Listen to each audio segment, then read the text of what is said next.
A continuación, bueno, a continuación recibimos al doctor Noé de la Cruz Guzmán con su ponencia titulada Efecto cíclico, aire acondicionado y su impacto en la salud.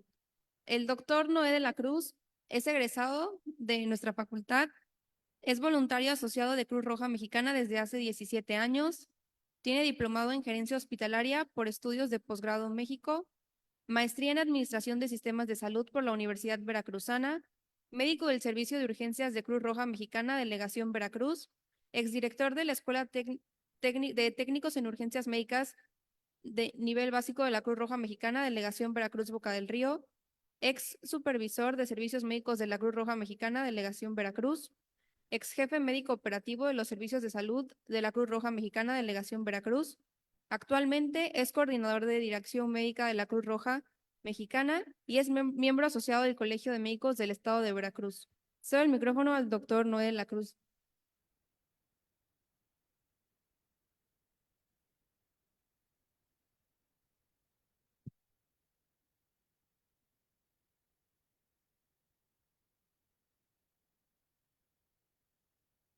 Gracias a todos. Doctor Lara, muchas gracias por la invitación. Quiero compartir que fortuitamente y gustosamente conocí al doctor Lara Pérez hace unos años. Agradezco a la fraternidad. La verdad es un honor para un servidor poder estar aquí en nuestra alma mater, a la cual le tenemos mucho cariño. Y sobre todo la posibilidad de poder compartir esta sesión que reconozco todo el dominio técnico médico que han hecho los demás ponentes respecto a los datos científicos, lo que nos arroja la evidencia científica, más que ahondar en ello, porque los patrones, los conceptos se vuelven repetitivos. Aquí queremos enfocarlo. Me llamó mucho la atención el título del simposio, que es Retos de la Atención Primaria a la Salud. Y eso es el pilar, creo, para poder fomentar acciones como personal de salud, como médicos, como enfermeros, hacia la comunidad a través de nuestros pacientes y la familia. Porque muchas veces esperamos la información, la evidencia científica relacionada y asociada con tercer nivel, segundo nivel, alta especialidad, pero creo que como una pirámide, al final de cuentas, la base siempre será la medicina de primer contacto, la medicina preventiva, que siempre nos lo han dicho, incluso nuestros catedráticos, es más económica, más barata que la prevención secundaria, la rehabilitación. Y bueno, en este caso hemos hablado en este simposio de diversos factores que contribuyen al cambio climático, pero en específico voy a hablar sobre lo asociado al aire acondicionado. Ahorita estamos en un aula bastante cómoda. Soy generación 2005-2010 y esta aula magna era un poquito diferente. La verdad es que me da muchísimo gusto que la Universidad Veracruzana, el doctor Viñas, hayan impulsado las mejoras de las instalaciones, porque hoy por hoy puedo corroborar que somos la mejor escuela de medicina de la región y junto con las demás facultades hermanas del estado. Pero tenemos un tema de comodidad, el aire acondicionado. Estamos en una sala donde tal vez sería bastante incómodo estar ahorita así con nuestra vestimenta, el número de personas que somos aquí en este espacio cerrado, sin sin el aire acondicionado. Tan solo imaginarlo sería bastante caluroso. Y es por ello que tenemos que pensar en lo que estamos, en las consecuencias, mejor dicho, de lo que estamos recibiendo, de lo que estamos haciendo. Subimos al auto, es el mismo tema, y llegamos a casa y muy probablemente sea el mismo tema. Es un tema de comodidad que tiene un costo, y tiene un costo a nivel global.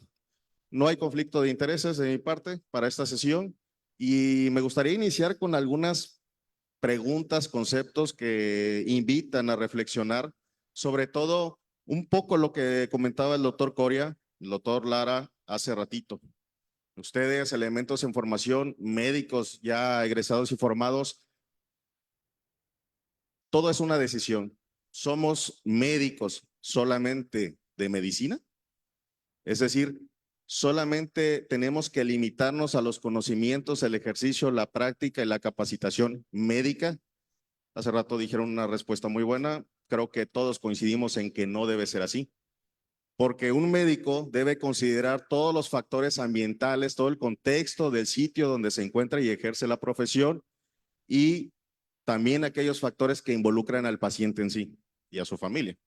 Entonces, como personal de salud, ¿dónde estamos? Hoy en día, nosotros como personal de salud estamos en una ciudad de las más importantes o el puerto más importante de México, en Latinoamérica, en Norteamérica, con un clima tropical que pues es muy bonito, es muy agradable, pero que tiene sus particularidades.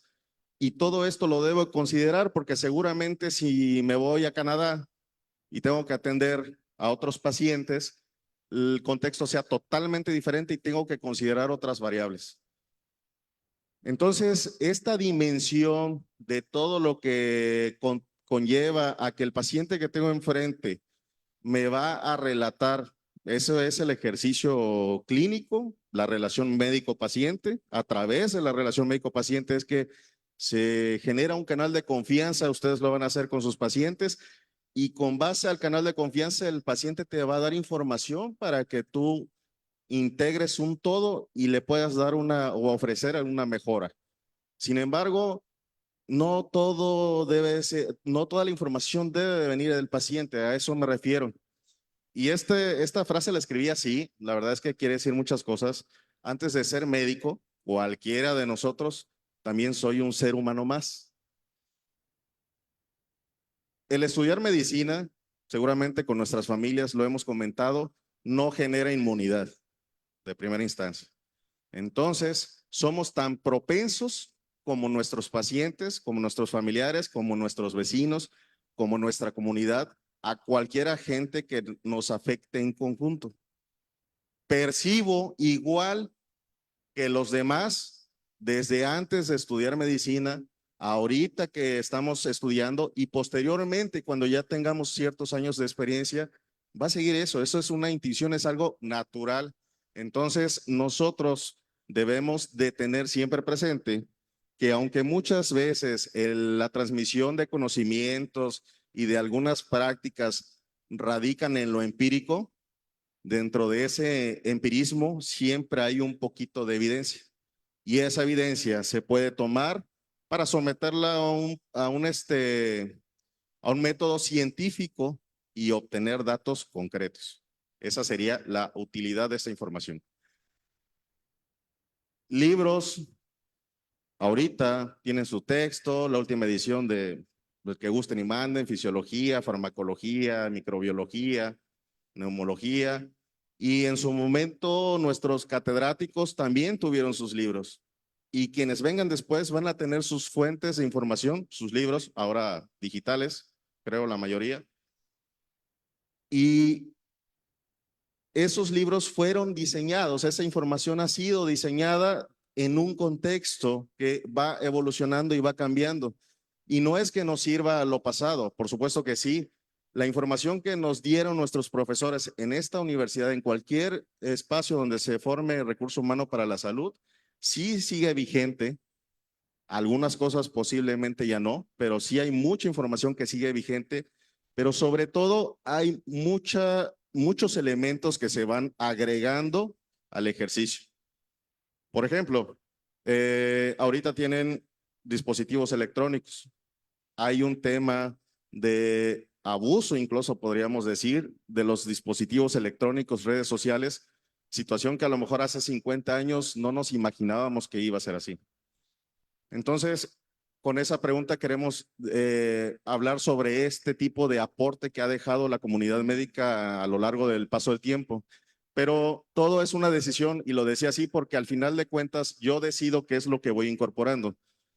Yo soy el médico que está ahorita atendiendo a pacientes, en mi caso, a cargo de una institución de salud, de los servicios de una institución de salud, y yo decido qué puedo perfeccionar o qué habilidades puedo adquirir para mejorar mi atención. Nadie puede ser obligado a ello, eso ya es una decisión propia y es algo que todos deberíamos de hacer. Y bueno, lo que mencionábamos, pues ahorita hay tecnología de sobra, hay redes sociales, hay noticias falsas.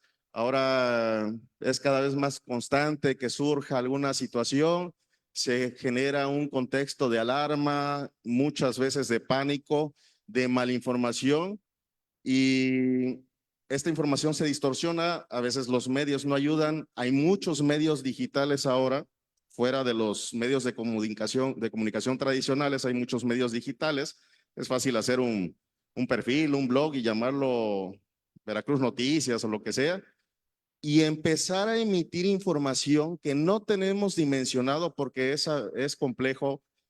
¿Qué tantas veces se va a replicar y hasta dónde va a llegar? Y yo puedo decir a través de ese canal lo que guste y mande. Pero de nuestra parte, como profesionales de la salud, debemos de darle veracidad, investigar y tener esa iniciativa para saber si lo que se está diciendo es correcto o no.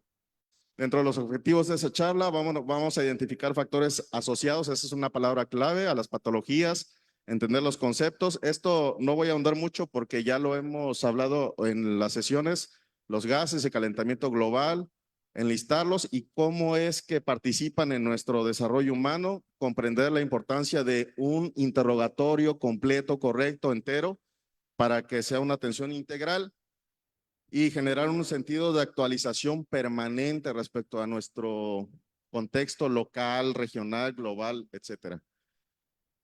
Aire acondicionado, repito, hay residencial, hay industrial, van a la plaza que sea, imagínense Plaza Américas, Plaza Andamar, que bueno, luego hay unas zonas que como que no abastece, imagínense ahorita ir al Palacio de Hierro sin clima y que esté sin clima durante una semana y ahí te vas a meter ahorita. Yo creo que las ventas se van, no porque el producto sea malo, sino porque influye la comodidad y es parte de lo que se vende, es parte de un todo, de un producto, el ir a un sitio que se ve bonito, que el producto es bueno, pero que me da la comodidad. Aunque me salga más caro, prefiero comprar allí que tal vez en una boutique más pequeña, ¿no? Esto, pues, es algo muy común en muchos países. No es el arancel de Coppel, no es Infonavit, pero dentro de estos espacios, donde seguramente hay casas, oficinas, no sé si planteles, está muy cómodo, está a gusto seguramente como lo estamos ahorita nosotros. Pero fuera de estas paredes y fuera de esas paredes se está generando un tema que nos va a costar de una u otra forma a nosotros o a los que vienen detrás de nosotros. Entonces, se ha disparado la venta de aires acondicionados, ya hay marcas que ni siquiera conocíamos y eso es muy alarmante porque por un lado hay producción, hay tecnología, hay que reconocer que la tecnología en los sistemas de aire acondicionado, enfriamiento cada vez es más eficiente, pero al final de cuentas está contribuyendo, por muy eficiente que sea y por muy la marca renombrada que sea, a un efecto donde incluso las grandes potencias están padeciendo. China, esto es Singapur, y pues ya no hablemos de nosotros. La capital del país, cada vez que volamos y vamos del lado de la ventanilla en la aerolínea que guste, es cada vez más común en el día observar esto. Y esto es lo que hemos venido hablando en este simposio. Y qué triste ver una hermosa ciudad de día y una mujer dormida que seguramente está teniendo una calidad de sueño deficiente por esta placa de gas contaminante. Pero bueno, al final de cuentas, pues estamos muy a gusto, ¿no? Estamos contentos, estamos estrenando un clima, pues, CFE nos va a cobrar también al rato, pero pues para eso trabajo, ¿no?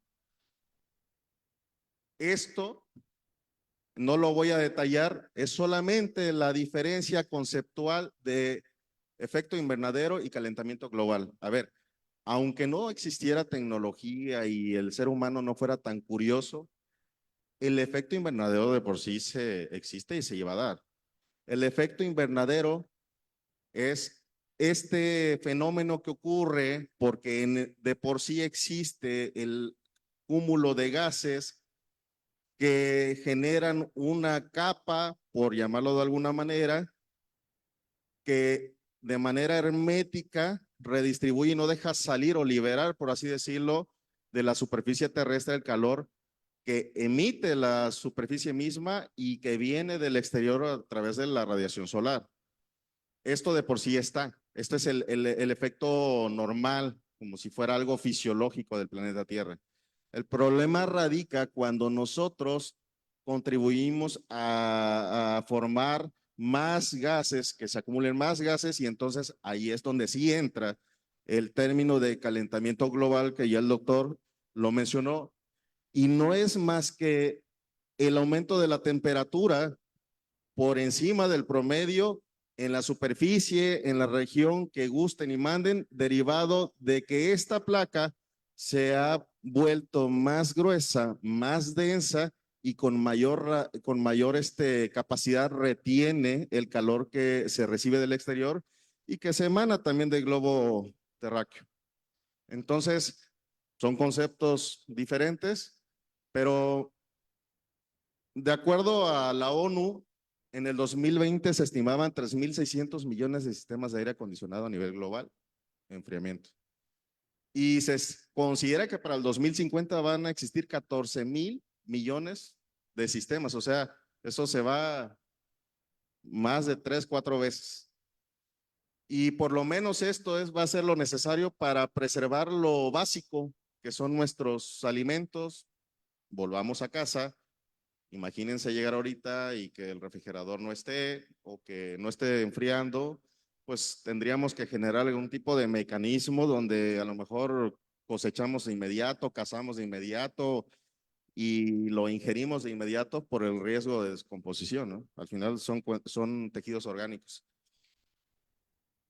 Hay una comisión en la Organización de las Naciones Unidas que han estudiado muchísimo esto y ha determinado, a manera de ejemplo, que si la eficiencia de los sistemas de aire acondicionado actuales, marcas que gusten, el tamaño que gusten, imagínense el clima de su casa, con las tecnologías que hay ahorita, si la eficiencia se duplica a la que tenemos actualmente, podríamos generar una reducción de 1.300 gigawatts de producción adicional de energía, que equivale, a decir de este dato, a la energía anual total que emiten las plantas térmicas de carbón de China e India. Esto durante un periodo máximo o estimado de 8 años. Entonces, pues, aunque hagamos mucho más, el problema es mayúsculo. O sea, no tendríamos realmente tanto, tanto ahorro, tanta reducción, porque los esfuerzos realmente deben de ser titánicos. Esto es de la Unión Europea, datos del 2019, y se estima que de todos los gases que se emiten, que tienen efecto invernadero, que participan en este efecto invernadero, el 80%, como ya lo mencionaron, es dióxido de carbono, es el que más predomina. Somos seres vivos, hay otros organismos que emiten dióxido de carbono en la respiración y pues así es la naturaleza, es el que predomina, pero no es el más letal, ni es el que demora más. De allí un 11% resultó ser metano, óxido nitroso un 6% y estos hidrofluorocarbonos o carburos, como le quieran decir, representan una cantidad muy mínima, 2.5% del total, pero estos son los que se emiten por los sistemas de refrigeración y aire acondicionado. Entonces, es un dato que se actualizó para el 2023 por parte del Parlamento Europeo y posteriormente se dividió ya después en sectores industriales. El 77% 10% de este gas de efecto invernadero es producido por el sector de energía. Un 9.10 de los datos recopilados por la Unión Europea por procesos industriales y usos de productos. La agricultura, lo mencionaba hace rato también el doctor Coria, representa un 10%, poco más del 10% por el tema de los fertilizantes, abonos, y por ahí también la ganadería juega un papel importante, y bueno, y gestión de residuos, varios, un 3%. Esto no es nada halagador, aunque es un dato del 2015 donde se mide en kilotoneladas de CO2. Esa es la unidad de medida que se utilizó. Vienen los países del más contaminante en forma de espiral, al menos, y lamentablemente México figura para 2015 con respecto a los datos proporcionados por la Unión Europea, con la aportación de 770,319 kilotoneladas de dióxido de carbono. Comparado con China, digo, por supuesto, el territorio, la densidad poblacional, que es de 13 millones. Aquí, digo, nosotros no estamos tan mal, pero lo ideal sería no figurar, lo ideal sería que todo esto, no nada más México, y llevar a cabo acciones, como bien lo dijo el doctor Lara y el doctor Coria, para revertir esto. Entonces, ¿qué es lo que pasa? Ya lo hablamos, entra la radiación solar y aparte hay un efecto espejo, y lo que en teoría esta capa debería dejar salir, pues ahora lo deja salir menos y se retiene, por llamarlo de alguna manera, mayor calor en el globo terráqueo. Estos son los gases de efecto invernadero que también los mencionó el doctor, pero quise anotar, sí, el gas se llama de esta manera, su composición bioquímica, pero ¿de dónde sale? Bueno, el dióxido de carbono, la respiración, ya lo sabemos, descomposición de biomasa. Típico que en zonas rurales, incluso aquí en la ciudad, hay gente que todavía tradicionalmente, y seguramente todos sabemos o hemos visto a alguien, genera la combustión de basura como una estrategia para disminuir, eliminar la misma, para deshacerse de eso. Y creo que esta práctica debe de erradicarse, debemos de hablar con la población como personal de salud, sin emitir como tal una crítica, porque pudiera llegar a ser incómodo para quien lo hace, más bien llegar a la comprensión de los efectos que tiene eso que se está haciendo. Vemos a las señoras que están barriendo, juntan su montañita de basura, hojas secas, lo que fuera, y lo prenden. Eso es esto. Cocinar con leña, los incendios forestales y bueno, combustibles, ya ni hablamos, y por ahí no voy a tocar temas sensibles de lo de las refinerías y toda esa cosa, pero son el mismo tema. El metano se produce naturalmente por seres vivos, los abonos, el ganado produce metano, nosotros producimos metano también, prácticas agrícolas que tienen que ver con fertilizantes y la descomposición de materia orgánica. El óxido nitroso se utiliza mucho, más bien se desprende de fertilizantes, de la quema de madera, combustibles fósiles también y aguas residuales. Estos, el metano, el óxido nitroso, pareciera que entre más va bajando, es como que más dañino, por así decirlo, para la cuestión ambiental. Los que hablamos, los hidrofluorocarbonos o carburados, son los que se emiten por los sistemas de enfriamiento, refrigeración, aerosoles, agarran y los desodorantes, los insecticidas, todo ese tipo de aerosoles, incluso los extintores que los tenemos como parte de las guías de protección civil en cualquier edificio. Ahí hay un extintor o extinguidor. Los otros tres derivados que pertenecen casi al mismo grupo, pero con diferente nombre, los perfluorocarburos, que son meramente industriales, hexafluoruro de azufre, ese se emite al fabricar los aislamientos de las líneas eléctricas. Estas coberturas plásticas que tienen que resistir altas temperaturas y corriente eléctrica, se emite de allí. y el trifluoruro de nitrógeno en microprocesadores y circuitos. Este me llamó mucho la atención porque las empresas que diseñan microchips, memorias, aparatos, seguramente Apple anda en eso, produce este contaminante. Y bueno, un poco de lo mismo, esto es datos de la ONU de 2018, donde lo miden en megatones de CO2. Esta información arrojó que se produce alrededor de 48.940 megatones de gases, de estos gases de efecto invernadero, de los cuales los asociados con la electricidad de calor son 15.591. Una muy buena parte de estos 48.000. Transporte, y bueno, para efectos de esta charla, este dato es el que más nos interesa, porque al final de cuentas, insisto, es un tema de comodidad, es un poquito complejo para el ser humano hacer un lado la comodidad por un tema ambiental, debiera. Esta tabla corresponde a datos recopilados de 1961 al 90, son 29 años, y estos datos nos arrojan un patrón.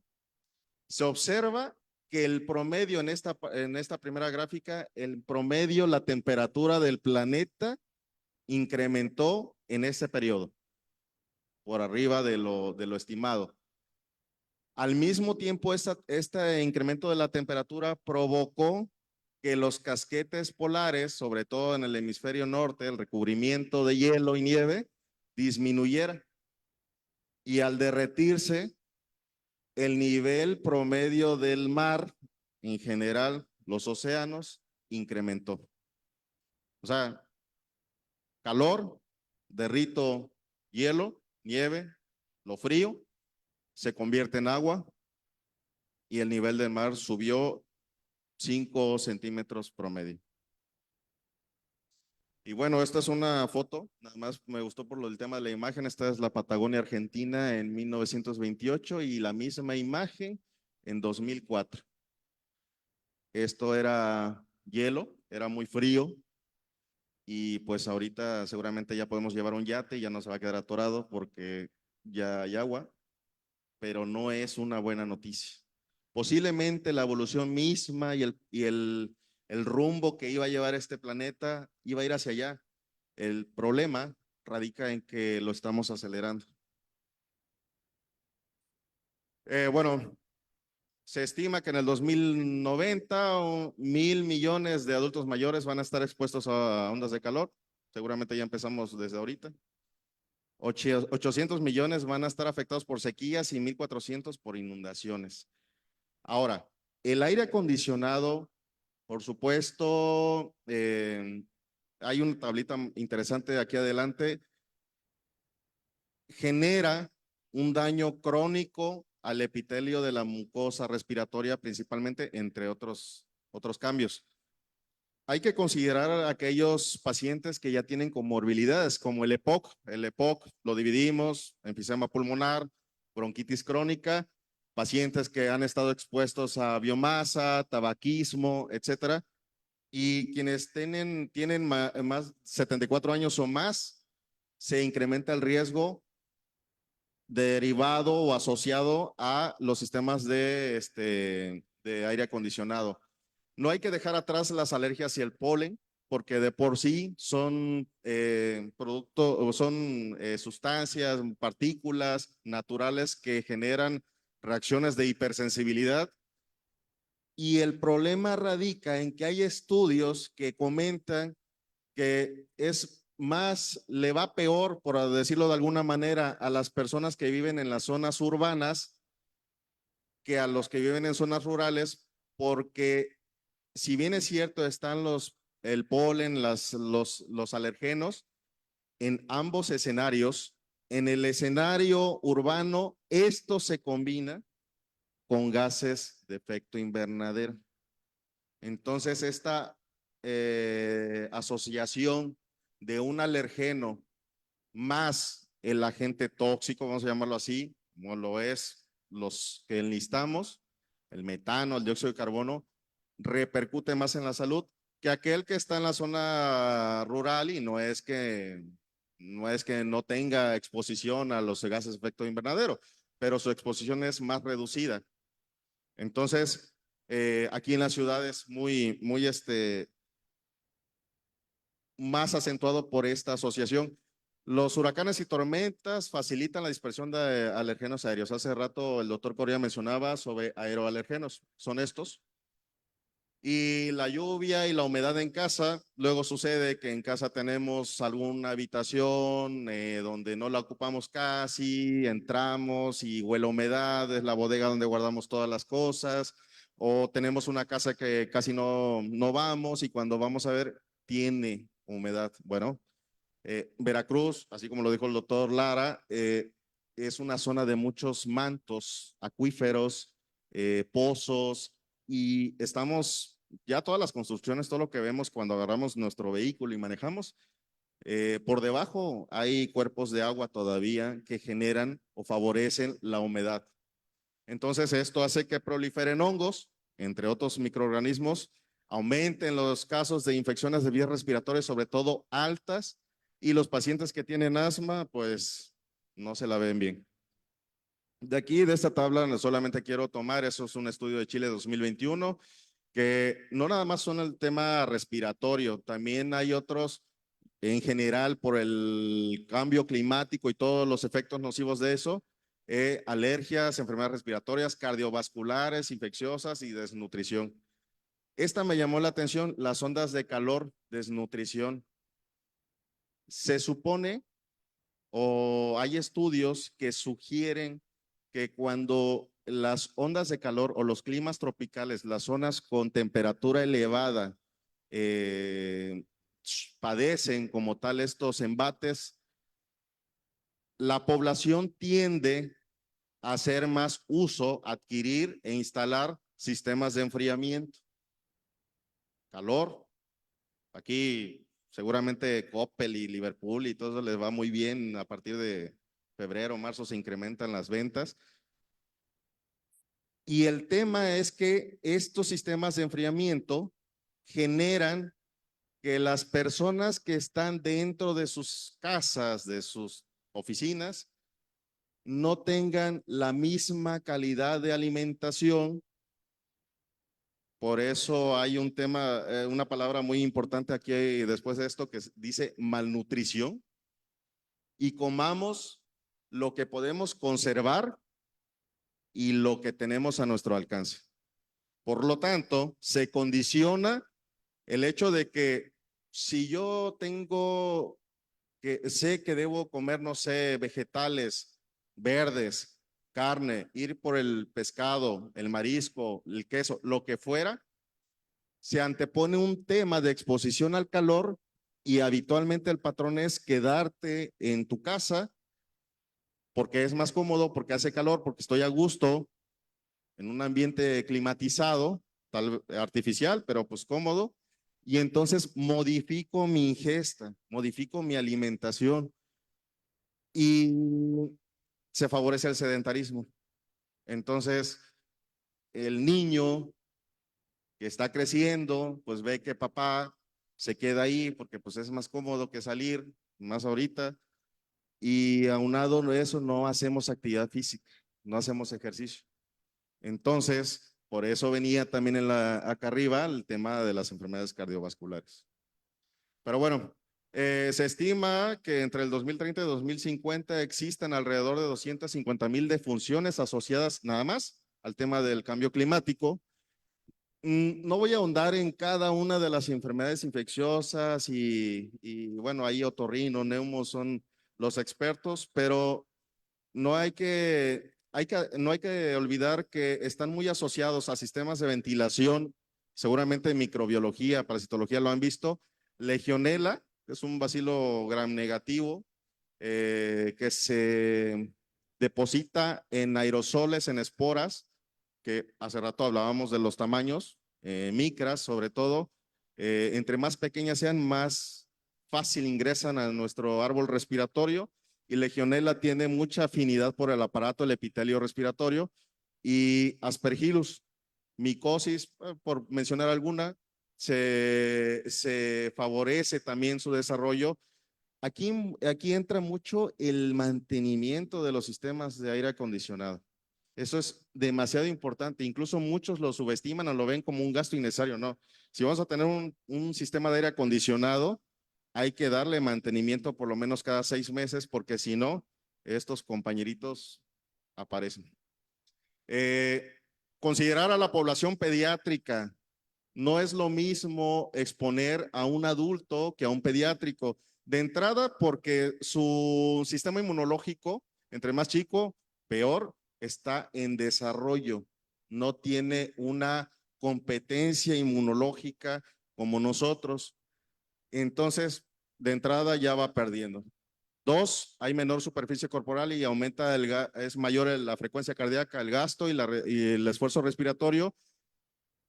Eso es fisiológico y la pérdida de calor es más acentuada y esta es la palabrita que decíamos hace rato.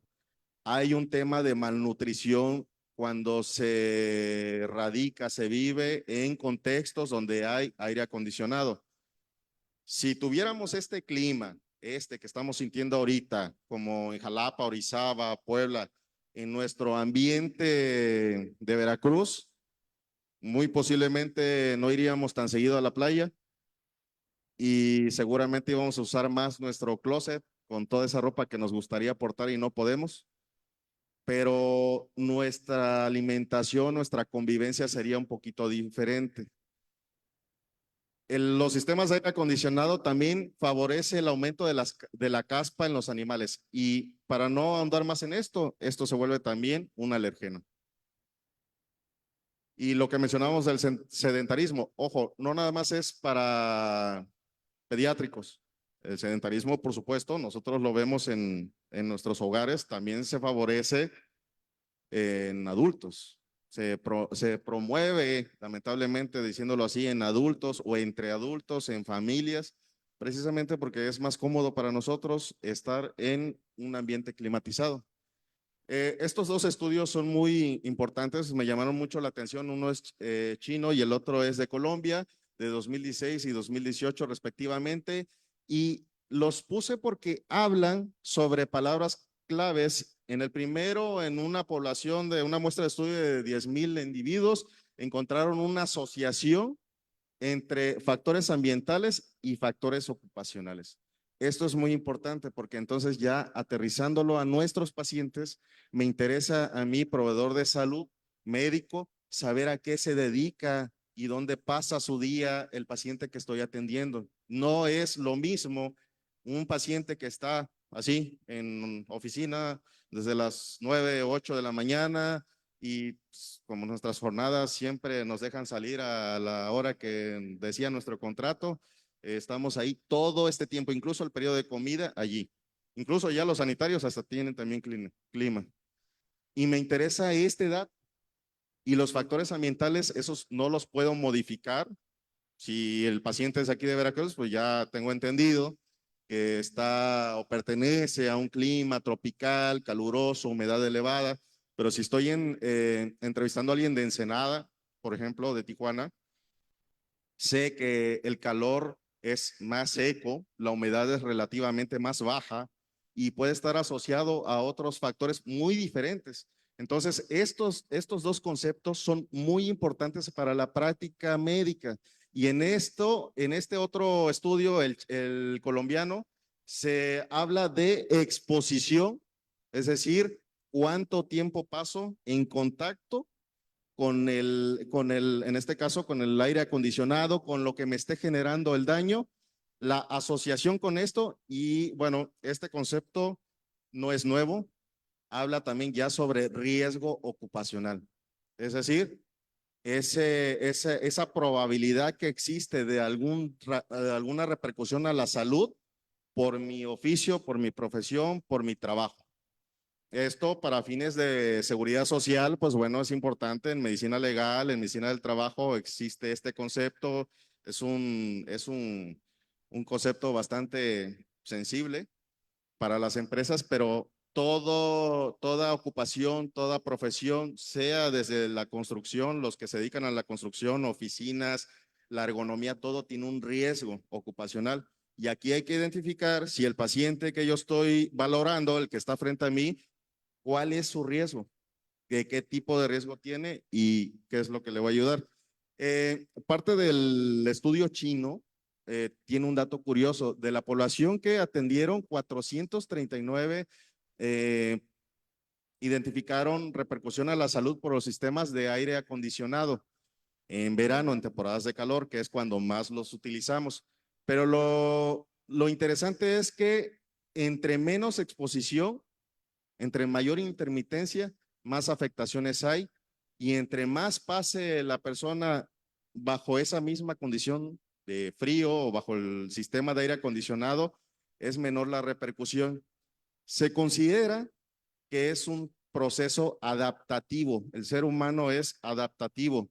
Si yo me voy ahorita a, a los Alpes, o no nos vayamos lejos, al Pico de Orizaba, a Perote, al Toluca, va a existir un periodo de adaptación a la altura, me voy a sofocar unos días, posiblemente tenga dolor de cabeza, mareo, etcétera, pero va a llegar un momento en el cual mi cuerpo se va a adaptar y ya no voy a tener esas repercusiones. Y la gente que viene de zonas altas, de frío, a un clima tropical caliente, sucede lo mismo, ¿no? O sea, tenemos familiares que no aguantan el calor y bueno, la intermitencia, y esto lo podemos traspolar o tropicalizar a nuestro contexto. Entrar ahorita la sala con ese clima, salimos al calor, entramos a la plaza, salimos a la calle, vamos al banco y así favorece la repercusión clínica, los cuadros clínicos de infecciones, sobre todo a nivel respiratorio, propensos a infecciones, perdón, patologías también no infecciosas. Una muy común, que incluso muchas veces en el diagnóstico diferencial se subestima o no la identificamos correctamente o la cambiamos por otro, es la rinitis vasomotora. La rinitis vasomotora, los otorrinos, lo atienden mucho y es ese paciente que está constantemente con congestión nasal, secreción nasal, descarga posterior y no hay fiebre, no hay datos sugestivos de infección, se considera dentro del diagnóstico diferencial un tema alérgico, una rinitis alérgica, pero en el interrogatorio, por eso hago hincapié en eso, debemos de investigar para llegar a esa conclusión. Y resulta que la persona trabaja en un lugar muy frío y de repente está en contacto con un ambiente caluroso y así. Entonces, como médico, ¿qué es lo que debo de tomar en cuenta? Las condiciones del paciente. ¿Es un paciente de dónde? ¿Qué enfermedades tiene? Hábitos y uso de mantenimiento del aire acondicionado, lo que hablábamos. ¿A qué se dedica? ¿Qué enfermedades tiene? ¿Es diabético? ¿Es hipertenso? ¿Es obeso? ¿Tiene desnutrición? Si hay infecciones previas, sobre todo a nivel respiratorio, para descartar que los sistemas de enfriamiento y aire acondicionado no estén repercutiendo donde ya hubo un daño previo por una patología. Si hay antecedentes de atopias, dermatitis atópica, alergias de los que sean, si hay inmunosupresión, esto es muy importante porque también muchas veces se escapa en el interrogatorio en la consulta general. El paciente puede tener una inmunosupresión adquirida, por ejemplo, un tema infeccioso, VIH o un cáncer, o puede ser una inmunosupresión inducida.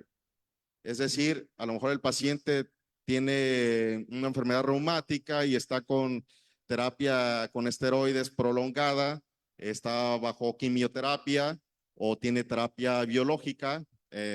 Siempre lo saco a flote. Yo soy un paciente con terapia biológica por un tema dermatológico y estamos con adalimumab, por ejemplo, y sabemos que nosotros debemos de cuidarnos ante agentes infecciosos. Si existe en la familia, en el círculo, una persona que de repente empezó a toser, empezó a tener manifestaciones de la infección que sea, sobre todo las de mayor transmisión, las de fácil transmisión como las respiratorias, debemos de tomar medidas adicionales porque la inmunosupresión inducida nos hace propensos a los cuadros y las toxicomanías. Hay estudios que asocian, por supuesto, una mayor complicación en los pacientes que tienen tabaquismo junto con los efectos del aire acondicionado. Es un poco parecido a lo del polen. Entonces, nosotros, ¿cómo lo debemos de abordar? ¿Qué debemos de hacerlo? Ante los pacientes deben de adoptar un enfoque, una forma de estudiar a los pacientes de manera adaptativa al contexto. Yo me tengo que adentrar a donde estoy evaluando al paciente. Si estoy en Veracruz, ya sé cuáles son, su clima, su comida, de qué pie coge a Veracruz. Si me voy a Monterrey, igual, o sea, al final de cuentas son contextos que hay que estudiar. Siempre hay que tener alta sospecha clínica y hay que preguntarle al paciente sobre su modo de vida, sus hábitos diarios. Hay que evitar el efecto ceguera de taller. Esto lo puse porque muchas veces tenemos un paciente enfrente y nos limitamos bueno, tiene moquito, ha tenido fiebre, seguramente es infeccioso. Como la literatura dice que el 80% son virales, 90% pues sintomático, se acabó, ahí se ven. Y a lo mejor no estamos atacando porque nos faltó preguntar el tema de raíz y el tema de raíz pudiera radicar en que el paciente no le mete mantenimiento a sus sistemas de aire acondicionado, está todo el día expuesto a ello y han sido cuadros repetitivos, recidivantes, múltiples tratamientos, mejora parcialmente y vuelve a caer. Ese efecto de ceguera de talleres no es más que abrir más el campo visual en el estudio del paciente. Tener un enfoque de capacitación siempre constante, como lo estamos haciendo ahora. Hay que complementar con información no necesariamente médica. Me interesa a mí conocer sobre los sistemas de enfriamiento, me interesa saber sobre los efectos de la radiación en el cuerpo humano, porque posiblemente a lo mejor no yo, que también soy un individuo que puede padecerlo, pero tengo familiares que van a ser sometidos a radiación, pudiera ser el caso. Y quiero saber si realmente es seguro para eso. Si es seguro, cómo me protege, cómo está la tecnología en cuanto a protección radiológica, sería un ejemplo. Hay que siempre, como profesionales de salud, creo, constantemente estar revisando el comportamiento y los boletines epidemiológicos. Aquí la Secretaría de Salud lo concentra y cada semana tenemos un boletín graficado nuevo. Creo que solamente le hacemos caso a la mayoría cuando hay un tema de alarma epidemiológica, pero es poco el personal que constantemente lo revisa. Hay que tener y fomentar un interés por la investigación, porque solamente así se deja huella y transmitimos el conocimiento de forma fehaciente hacia los médicos que vienen detrás de nosotros.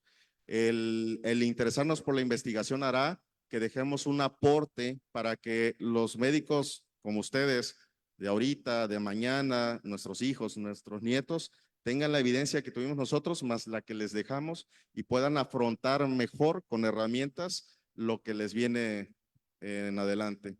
Y bueno, y regular la modernidad en el ejercicio médico. Eso lo puse porque al final de cuentas hay a veces hasta un abuso en la tecnología y es una opinión personal, en contra de que el médico se vuelva dependiente de la tecnología. Es una de las constantes que busco en el hospital que dirijo y que habitualmente, si puedo compartirlo con los grupos de médicos, a ver, un paciente llega a un servicio de urgencias, no sé, fracturado, en el servicio de urgencias es donde nos hemos desempeñado más, y trae dolor y tiene una deformidad porque es un abuelito que se cayó sobre su brazo y tiene una fractura que clínicamente te está gritando es fractura. De primera instancia, la radiografía no es analgésica. Entonces, A, B, C. Voy a estabilizar a la persona.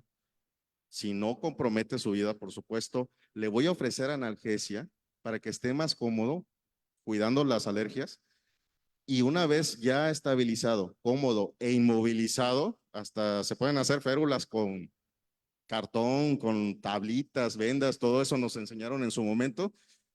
Ahora sí, lo muevo a la sala de rayos X de forma adecuada, en camilla, en silla de ruedas, y en ese momento voy a tener el mismo dato para evaluar que el dato que iba a obtener con mi prisa, apresurándolo directo, casi que a los paramédicos les decimos a los camilleros, ya llévatelo directo a la sala de rayos X, como si eso le fuera a calmar el dolor.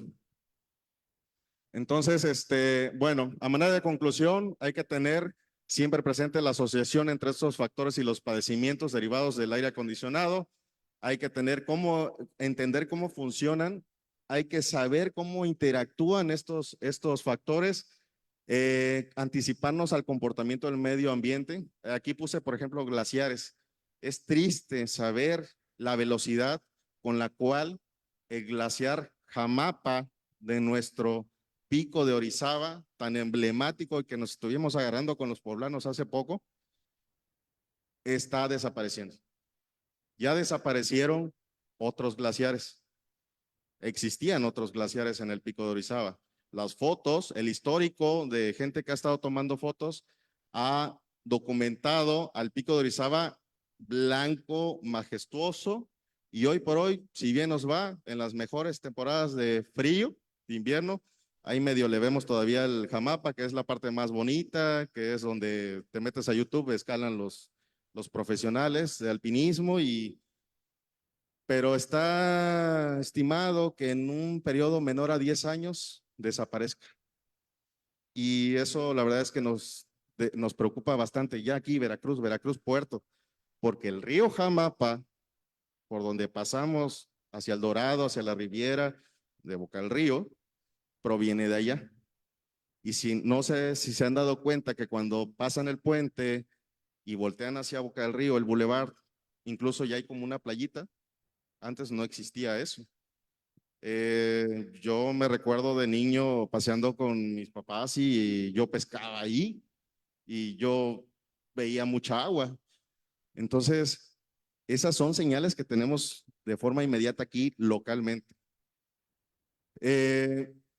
Hay que promover que el gobierno invierta en fuentes de energía menos contaminantes. No voy a tocar más ese tema, pero debiera ser una solicitud nuestra el exigir que se le invierta a los universitarios para que desarrollen tecnologías que hoy a lo mejor no se comprenden, pero que nos van a salvar de mucho mañana.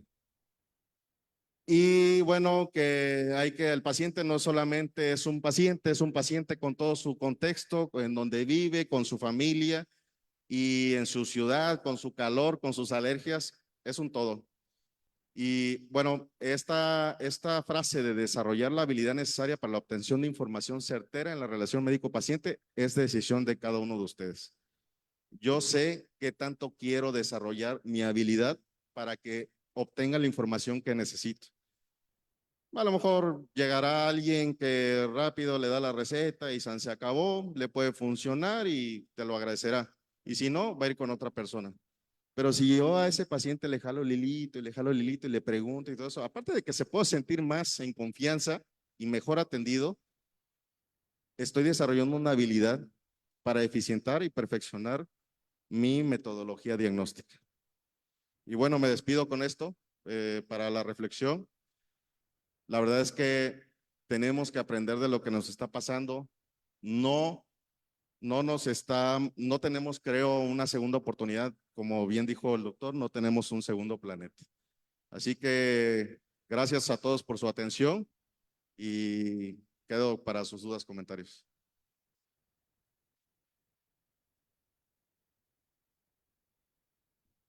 Muchas gracias al doctor Noé de la Cruz. Realmente lo felicito porque fue una plática muy reflexiva de cosas que ya conocemos, que las vemos todos los días. Efectivamente, todos los días donde tenemos el aire acondicionado, pero con esta plática le damos otra dimensión. Y así como cuando empezamos este simposio, hablamos de los pañales desechables. Y todo el mundo los conoce y los ve y todo, pero yo al menos no me daba cuenta del impacto brutal que tiene en la contaminación los pañales desechables. Ya tengo otra percepción.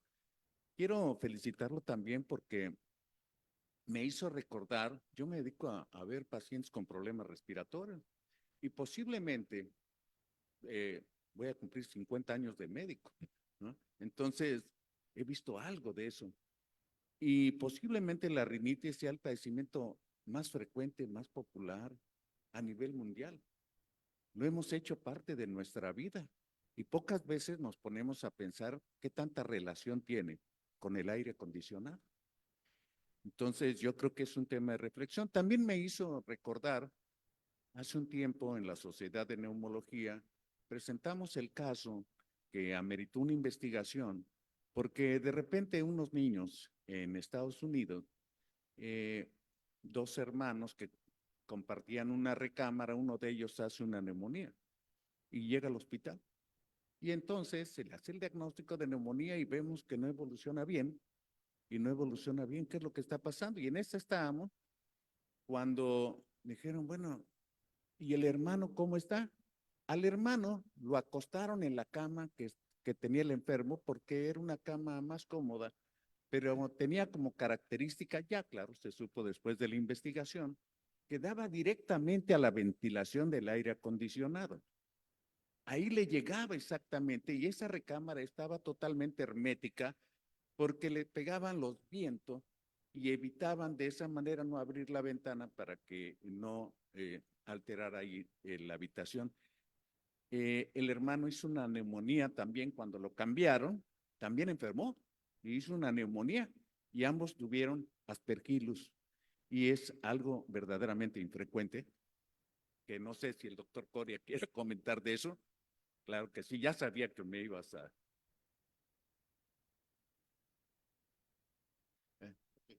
Gracias. Bien, qué bueno que toca ese tema y que lo hizo también él. Aquí dos situaciones.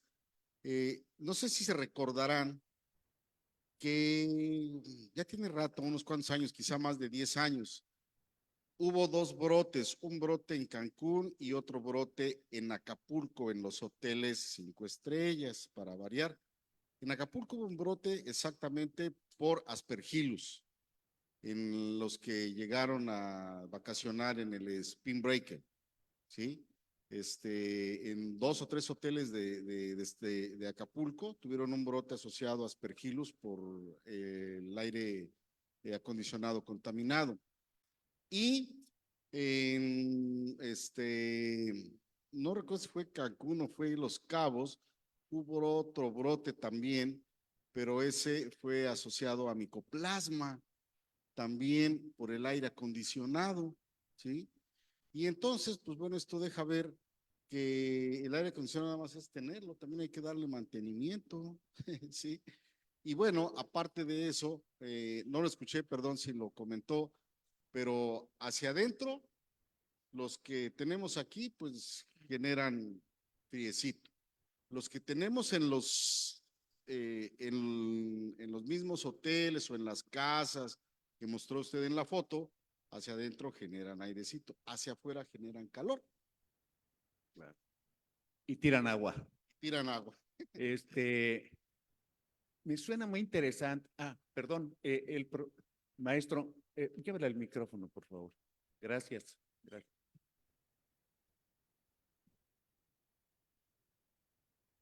Gracias, maestro. Aprovechando que está aquí el experto en emergencias, quisiera si nos pudiera comentar algo de lo que se llama hospital enfermo. Esa es otra bronca, ¿no? Aparte del medio ambiente, algunos de los centros hospitalarios donde trabajamos también están enfermos. Entonces, si nos quisiera hacer algún comentario, maestro, aprovechando que está aquí. Gracias. El hospital enfermo es el hijo del edificio enfermo. Hay un síndrome del edificio enfermo.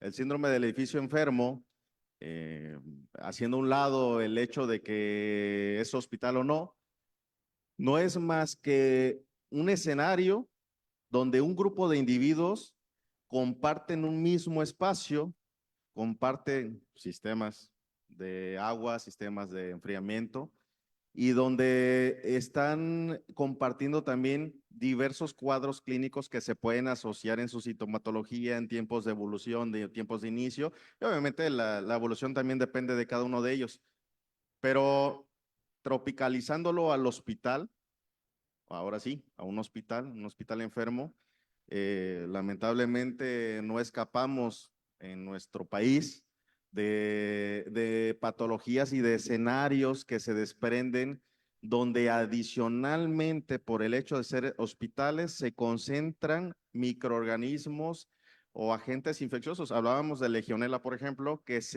no es que la legionela se transmita directamente de persona a persona, se deposita en superficies, en esporas, y es donde viaja hacia el árbol respiratorio. Y justamente eso puede ocurrir en un hospital donde, si recordamos, donde hemos estado, y sobre todo si no es un hospital nuevo, si ya tiene de cierto tiempo, pues los sistemas de conducción de aire acondicionado muchas veces ya ni siquiera generan microorganismos, ya son macroorganismos en ocasiones, ¿no? Y al final de cuentas esto influye en en el personal, en el recurso humano y lamentablemente en la evolución de los pacientes. Por ello, un poco el tema de las infecciones nosocomiales. Las infecciones nosocomiales, todos lo sabemos, no es más que ese tipo de cuadros atípicos con agentes muy característicos atípicos que se presentan en un ambiente hospitalario y derivado un poco de esto que estamos hablando. Entonces, el interrogatorio, la anamnesis sigue siendo la herramienta más efectiva y número uno para identificar estos cuadros, porque basta, no hay ninguna radiografía ni tomografía que me dé el dato de que el paciente que tengo enfrente es un paciente que estoy viendo a lo mejor por cuadro febril, tos, neumonía, pero que trabaja en un hospital y donde está expuesto al aire acondicionado, como el caso del pediátrico, y donde a lo mejor le consta que está con falta de mantenimiento, ha observado casos en su círculo de trabajo que han tenido manifestaciones similares, y ya ni hablemos de los datos que pudiera tener ese paciente, si es diabético descontrolado, si es hipertenso, obeso, si tiene algún tema de inmunosupresión. Eso sería un hospital enfermo que puede ir incluso por niveles de acuerdo a los sistemas de enfriamiento, los ductos que facilitan la transmisión, propagación de agentes patógenos. Entonces, cuando en el servicio hospitalario, en la consulta del triage, en el servicio de emergencias, tenemos un paciente con un cuadro de vías respiratorias bajas, no es nada más un paciente con una neumonía y ya, no es nada más un paciente con una infección respiratoria y ya, es un paciente que posiblemente si identificamos y lo manejamos correctamente, llega, no sé, a lo mejor neumología interna y empieza un manejo multidisciplinario, puede tener éxito, pero hay que prevenir las recidivas. Entonces, si lo curamos en esa ocasión y el paciente regrese al mismo escenario con las mismas condiciones, muy posiblemente en una semana, en dos, en un mes, lo vamos a tener de vuelta o en otra unidad hospitalaria. Entonces, es eso en respuesta a su pregunta, doctor. Muy amable por la pregunta y muy amable por la respuesta al doctor de la Cruz. Y me hizo recordar también que tiene mucho que ver también la superficie, las dimensiones, cuántas personas están ahí y la circulación del aire. Eso es un principio antiquísimo que se utiliza en los quirófanos, precisamente para evitar infección transoperatoria. Pero como que se nos olvida y no lo tomamos en cuenta. Después, cuando vino el COVID, una de las causas que no se tomó en cuenta era la movilidad y la gente que estaba en determinados sitios en aire acondicionado y otros tanto que se subían a su auto con aire acondicionado y que se quitaban el cubrebocas, pero iban 3 o 4 en el auto y uno estaba enfermo. Asintomático, eran mecanismos de contagio muy fácil, simplemente favorecidos por la circulación del aire acondicionado. El doctor Coria quiere nuevamente el uso de la palabra. Adelante. Gracias. Creo que no le contesté la pregunta de la importancia de las aspergillus. La importancia de las aspergillus prácticamente nosotros la vemos en los pacientes inmunocomprometidos, los oncológicos, ¿sí? Y lo importante aquí del aire acondicionado es que algunos de los brotes que se han presentado, como los que comentamos, es que no fue en pacientes oncológicos, sino fue en pacientes normales, gente que iba a vacacionar. Entonces, pues imagínense cómo estaba ese aire acondicionado, sí, como dice el doctor, no eran microbios, eran macrobios, sí, y en los hospitales, algo que sucede, ¿qué es lo que predomina en los hospitales de la fauna animal? Además de cucarachas, todos los hospitales tienen cucarachas, que ya vimos que también son portadores. Palomas y gatos, ¿sí? Y las palomas, pues son las favorecedoras de los hongos como Aspergillus, ¿sí? Entonces, pues de repente, si un hospital desconoce eso y no se da cuenta que tiene como 4 nidos de palomas, y luego peor, si las palomas están del ala donde está oncología o hematología, pues peor la cosa, exactamente como el doctor dice, los filtros no se cuidan, no se limpian, pues ahí está la diseminación.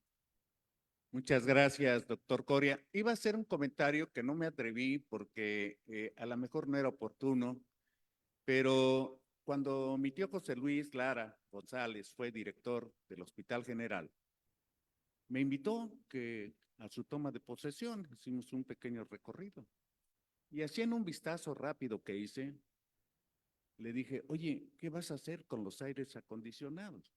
O sea, el aire acondicionado del Hospital General era de esos así generales, de esos que van por un conducto y todo, porque vivían ahí palomas. Y decía, sí, ya aquí los médicos ya grandes hasta dicen, hombre, podemos alimentar a los pacientes nada más haciendo de su caldo de paloma y dando de comer las palomas. Entonces, espero que si ya se hizo, ¿verdad? Pues se tome en cuenta que es una de las causas de reinfecciones, de infecciones intrahospitalarias, que hay que tomar muy en serio la cuestión de mantenimiento de los aires acondicionados. Y quería preguntarle, doctor de la Cruz, porque en otros países se están utilizando instalaciones ecológicas.